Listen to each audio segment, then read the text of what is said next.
Matthew Carter, a man in his early 40s with a sharp mind and a quiet way about him, looked at himself in the mirror. His reflection showed a man dressed in a very expensive tuxedo, a far cry from his usual work clothes. Tonight, he wasn't Agent Carter of the DEA. He was Mr. Thorne, a rich investor looking for new opportunities.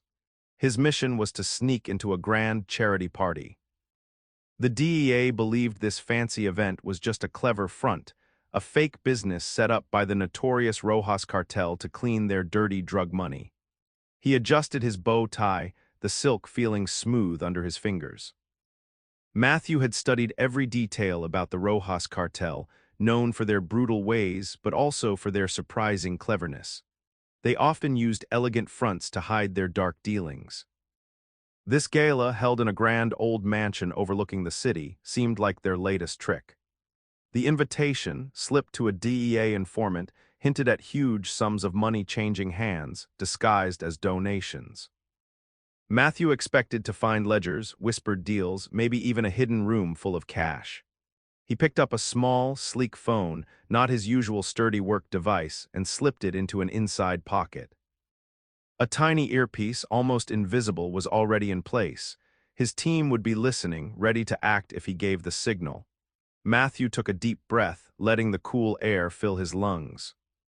He was good at this, blending in, observing, and finding the cracks in a criminal's carefully built world. He imagined the rich, fake smiles he'd encounter, the clinking of champagne glasses, all while illegal fortunes were being moved. He felt a familiar thrill, a mix of danger and purpose. Tonight, he would uncover their secrets. A sleek black car dropped Matthew off at the mansion's grand entrance. Valets in crisp uniforms moved silently, parking luxury vehicles. As he stepped out, the cool night air was filled with the soft murmur of conversation and the distant strains of a live orchestra. The mansion itself was a marvel, its old stone walls glowing under carefully placed lights, ivy climbing gracefully towards the roof. Inside, the party was in full swing. The air hummed with energy, a blend of expensive perfumes and the rich scent of gourmet food. Crystal chandeliers glittered overhead, casting a warm glow on the polished marble floors. Women in shimmering gowns and men in tailored suits moved through the crowd, holding delicate champagne flutes. Matthew, as Mr. Thorne, moved with them, a polite smile fixed on his face, his eyes constantly scanning. He watched the waiters, dressed in white gloves, serving tiny, colorful dishes. He listened to snippets of conversations, trying to catch any mention of unusual business deals or names linked to the cartel. The music was a smooth jazz, played by a small band on a raised stage, adding to the elegant atmosphere. Everything felt rich and carefully planned.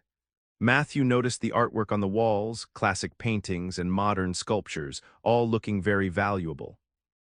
He wondered if these were real or if they too were part of the show. He picked up a glass of sparkling water from a passing tray, careful not to drink any alcohol. His mind needed to stay perfectly clear. He slowly walked through the main ballroom, then into a quieter library filled with old books, and finally onto a wide terrace overlooking a beautiful garden. Everywhere he looked, there was luxury. But underneath the shine, Matthew searched for the cracks, the small signs that would show this was more than just a party. He looked for anyone who seemed out of place, or anyone who watched the crowd too closely. He was a hunter in a jungle of velvet and gold, searching for his prey. Matthew continued his quiet search until a soft voice pulled him from his thoughts. "Mr. Thorne, isn't it?" He turned to see a stunning woman approaching him. She was tall and graceful, with dark, shining hair pulled back from an elegant face. Her dress shimmered like liquid moonlight. This had to be Alina, the party's host, and according to their intel, the public face of the cartel's operations. She smiled, a perfect, warm gesture that didn't quite reach her dark eyes. "That's right," Matthew replied smoothly, extending his hand. "And you must be the magnificent Alina.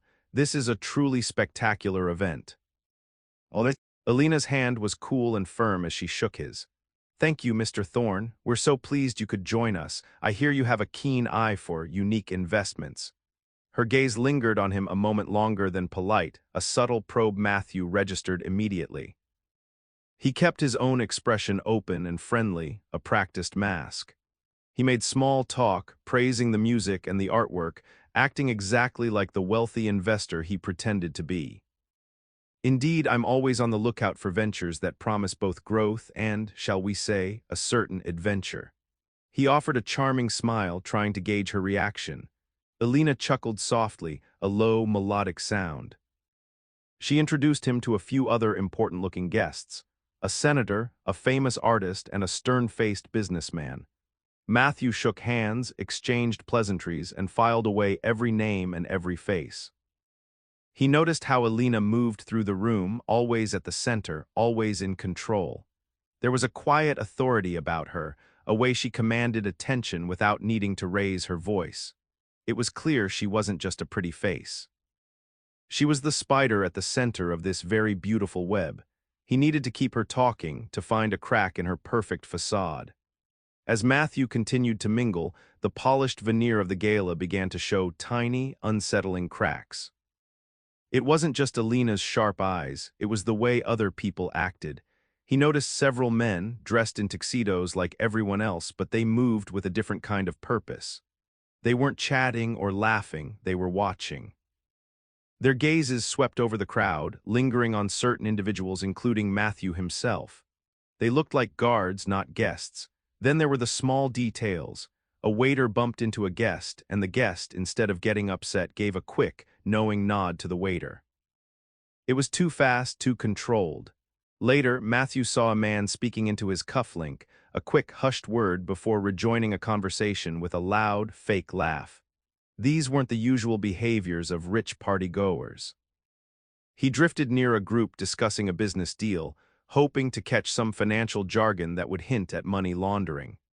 Instead, he heard talk of new security protocols and identifying unwanted elements. The words sent a chill down his spine. Why would a charity gala need such talk? Matthew excused himself and moved to a quieter corner, pretending to admire a painting. He subtly scanned the room again. The men he'd noticed earlier seemed to be positioned strategically, near exits, near the main stage, even near the restrooms. They weren't just observing, they were guarding, and their focus wasn't on protecting the valuables, it was on the people. A cold realization began to form in Matthew's mind. This wasn't about money laundering, it was something far more dangerous. The feeling in his gut screamed that he wasn't here to find hidden cash, he was here to be found. The unease in Matthew's stomach turned into a cold dread. He decided to test his growing suspicion. He needed to find something undeniable. Casually, he made his way towards a less crowded hallway, pretending to look for the men's room. One of the guards he'd noticed earlier, a burly man with a slight bulge under his tuxedo jacket, subtly shifted to block a side corridor. Matthew feigned a wrong turn and smiled apologetically, heading back towards the main hall. The guard watched him until he was out of sight. Matthew's eyes darted to a small, unassuming door near the grand staircase, a door that looked like it led to a utility closet. It was slightly ajar, just enough to show a sliver of darkness. Curiosity, mixed with a growing sense of urgency, pulled him towards it. He waited for a moment when a group of laughing guests passed, then quickly pushed the door open further and slipped inside. It wasn't a closet. It was a small, dark room, not much bigger than a broom cupboard, but it was filled with blinking lights and screens. On one screen, Matthew saw a live feed of the main ballroom, showing various guests from different angles. On another, there was a list of names, some highlighted in red. His heart hammered. He quickly scanned the list. There, near the top, highlighted in red, was Mr. Thorne. A chill went through him, far colder than any night air. The cartel hadn't set up a money laundering operation. They had set a trap. They knew the DEA would send agents, and this glamorous gala was designed to draw them out, to identify them. He was caught, a fly in their very elegant web. He heard faint voices outside the door growing closer. He had only seconds. The sound of footsteps and hushed voices grew louder just outside the door to the surveillance room. Matthew's mind raced. His alias, Mr. Thorne, was highlighted in red on a screen meant for the cartel's eyes. This meant they knew. They knew he was an agent. He was no longer just an infiltrator, he was the target. The elegant party had become a cage, and he was the prize. He could feel the eyes of the cartel's guards on him, even from a distance, through their hidden cameras. Every friendly smile, every casual conversation now felt like a part of their elaborate snare. He was surrounded, trapped in a mansion filled with enemies, all playing a deadly game of cat and mouse. The silk tuxedo felt less like a disguise and more like a uniform, a bright beacon signaling his presence. The voices outside the door were right there. Any second the door would open, and his cover would be completely blown. Exposure meant not just failure, but likely a swift and brutal end in some hidden room of this very beautiful mansion. He had to move, and he had to move now. Panic threatened to cloud his thoughts, but Matthew pushed it down, relying on years of training. He needed a plan, and he needed it faster than he could breathe. He was a DEA agent, not a lamb led to slaughter. He wouldn't go down without a fight. His escape had to be as swift and silent as his entry. The elegance of the gala was a deceptive mask, and behind it lurked raw, sudden violence. He clenched his fists, preparing for the worst but hoping for a way out. The voices outside the surveillance room were now right at the door. Matthew's eyes darted around the tiny space. There was a stack of old server boxes in one corner, their dusty surfaces hiding a tangle of wires. A small metal fire extinguisher hung on the wall. He had to act. With a sudden, swift motion, Matthew grabbed the fire extinguisher. Just as the doorknob began to turn, he aimed the nozzle at the stack of server boxes and pressed the lever. A loud hiss filled the small room as a cloud of white, powdery foam erupted, engulfing the electronics. Sparks flew and the screens flickered wildly before going dark. A smoke alarm blared, piercing the elegant calm of the mansion. Chaos erupted. The voices outside the door turned into shouts of alarm. Matthew didn't wait.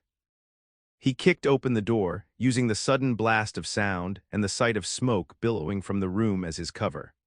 The two guards who had been about to enter stumbled back, surprised by the sudden explosion of noise and white foam. "Fire!" Matthew yelled, his voice urgent and convincing, pointing back into the now dark room. "Electrical fire, everyone out." He pushed past the disoriented guards, blending into the rush of guests who were now starting to panic at the sound of the alarm. The elegant jazz music stopped abruptly, replaced by cries of concern and confusion. People started moving towards the main exits, their sophisticated calm shattered. Matthew moved with the crowd, his heart pounding but his steps steady, using the sudden, unexpected chaos he had created to disappear into the panicked throng. This was his chance. He had to make it count. Matthew pushed through the surge of panicking guests, his eyes scanning for an exit. The main doors were a bottleneck, with more cartel men now trying to direct the crowd, their faces grim. He needed a different way out. He spotted a service corridor, usually for staff, near the kitchen. It was less crowded. Just as he darted towards it, a hand clamped down on his shoulder. "Mr. Thorne, a word," a deep voice rumbled.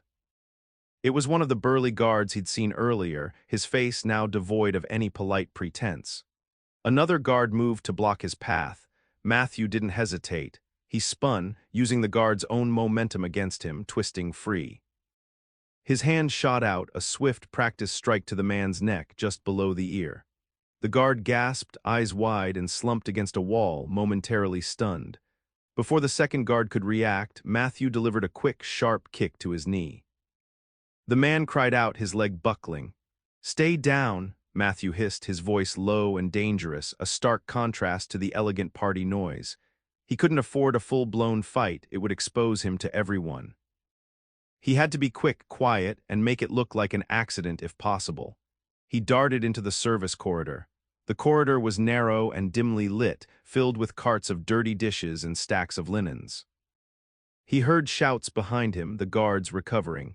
He moved fast, dodging around obstacles, his senses sharp. He knew they wouldn't shoot in front of the high-profile guests, not yet. But once he was truly out of sight, all bets were off. He could hear more footsteps joining the chase, their numbers growing. The elegance of the gala had vanished, replaced by the raw urgency of survival. The service corridor twisted and turned, a maze of back-of-house operations.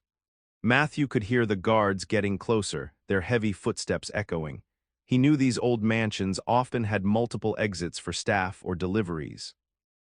He spotted a metal door at the far end, marked with a faded exit sign. Hope surged through him. He reached the door just as the first guard rounded the corner, a gun now in his hand. Matthew didn't look back. He shoved the bar and the door burst open into the cool, dark night. He was outside, in a narrow alleyway behind the mansion, far from the main entrance. The sounds of the party, the lingering alarm, and the shouts of the guards were muffled by the thick stone walls. He sprinted down the alley, the expensive tuxedo feeling heavy and out of place. He heard the door burst open behind him and the angry shouts of his pursuers. A quick glance over his shoulder showed 3 men spilling out, scanning the darkness. One of them barked orders into a radio. Matthew knew the area. He'd studied the mansion's blueprints and the surrounding streets. He ducked behind a row of overflowing dumpsters, the stench a sharp contrast to the perfumes of the Gala. He could hear the guards fan out, their footsteps crunching on the gravel. He stayed low, moving silently through the shadows, using every bit of cover he could find. He saw a small gap in a fence, leading to a darker, less-used street. It was a tight squeeze, but he pushed through, tearing the fine fabric of his tuxedo. He heard a frustrated yell from behind him, confirming they'd lost sight of him. He was out. He had slipped away, leaving the glitz and the danger behind, a ghost in the night. It was a close call, too close, but he was free. For now. Matthew ran several blocks, not stopping until the sounds of the mansion were completely gone. He found a dark, quiet alley, leaning against a cold brick wall, catching his breath. His tuxedo was torn, his hair messy, and the adrenaline still coursed through him. He pulled out the small, sleek phone from his pocket, his fingers fumbling slightly as he dialed a secure number. "This is Thorne," he whispered into the phone, his voice rough. "I'm out, repeat, I'm out." A calm voice on the other end responded, "Agent Carter, status report." "It's not money laundering," Matthew said, the words tumbling out. "It's a trap, a fishing expedition. They knew we'd come. They had surveillance, a list of potential agents. My alias was on it, highlighted in red." He quickly explained how he caused the distraction and escaped. There was a moment of silence on the line. "Understood, Carter. We're sending a pickup." "Stay hidden, this changes everything." Matthew looked back in the direction of the mansion, now a distant glow against the night sky. The Rojas cartel was far more dangerous and cunning than anyone had imagined. They weren't just moving money. They were actively hunting DEA agents. This wasn't a simple case of dirty cash, it was a declaration of war. He had to tell his team everything, every detail of Alina's cold smile, every watchful guard, every word he'd overheard. The elegance of the Gala had hidden a deadly secret, and he was lucky to have walked away from it alive. The fight was far from over, and now the rules had changed.